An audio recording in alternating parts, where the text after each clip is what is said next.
Assalamualaikum warahmatullahi wabarakatuh. Halo semuanya, saya Abu Kafi Ahmad dari jurusan Pendidikan Fisika dengan NPM 212153085.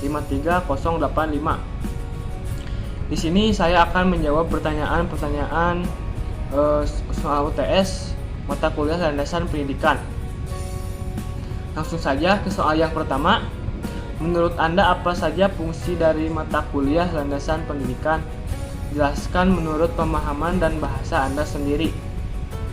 Fungsi landasan pendidikan menurut saya yaitu sebagai tumpuan, pijakan, atau dasar untuk melakukan sebuah pembelajaran atau praktik pendidikan dalam mencerdaskan peserta didik dan dapat mengembangkan sebuah skill dalam mengajar pada pendidik demi menciptakan peserta didik menjadi pribadi yang lebih baik, bermartabat, dan berilmu.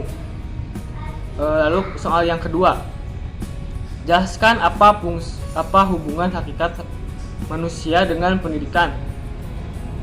Hakikat hubungan manusia dengan pendidikan yaitu sebagai ciptaan Tuhan yang diberi akal, sudah sepantasnya manusia mencari ilmu.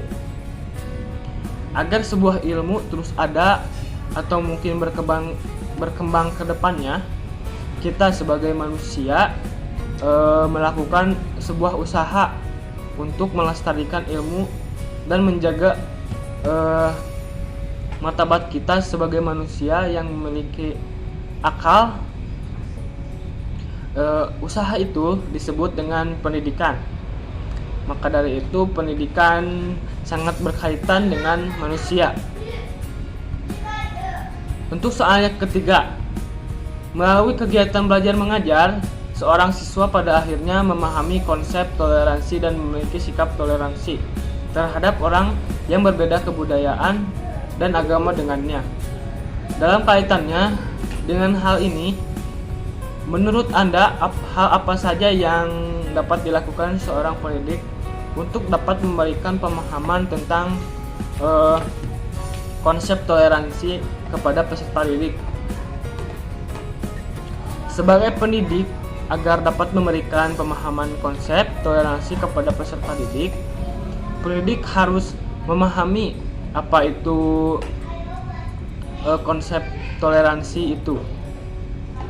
Lalu jadilah contoh yang baik dalam bertoleransi dan berhubungan dengan berbagai orang lain. Setelah itu kita bisa memberikan sebuah pemahaman toleransi tadi. Kita juga dapat memberi nasihat atau motivasi kepada peserta didik dalam ruang lingkup toleransi. Dan sebagai pendidik juga jika ada masalah mengenai sebuah toleransi, pendidik harus tegas dalam menyelesaikannya. Juga seorang pendidik harus menyelesaikan dengan sebaik-baiknya. Lalu soal yang keempat, bagaimana cara memahami karakteristik peserta didik berdasarkan keadaan psikologisnya? Jelaskan beserta contoh. Memahami karakteristik peserta didik berdasarkan keadaan psikologisnya, yaitu pertama, pendidik melakukan pendekatan kepada peserta didik secara psikologi seperti berdiskusi, bertanya,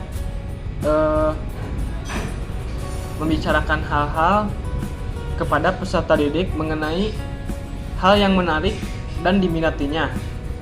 Kedua, berikan solusi kepada peserta didik dalam pembelajaran seperti menasehatinya dan memberikan motivasi yang positif.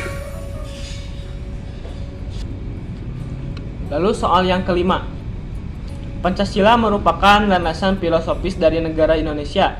Jelaskan implikasi landasan filosofis Pancasila terhadap pendidikan di Indonesia. Implikasi landasan filosofis Pancasila terhadap pendidikan di Indonesia yaitu sebagai dasar pemahaman bagi para peserta didik dalam memahami nilai-nilai Pancasila dan dapat diterapkan pada kehidupan sehari-harinya. Itu saja yang dapat saya jawab dari pertanyaan-pertanyaan tadi. Maaf bila ada salah kata. Wassalamualaikum warahmatullahi wabarakatuh.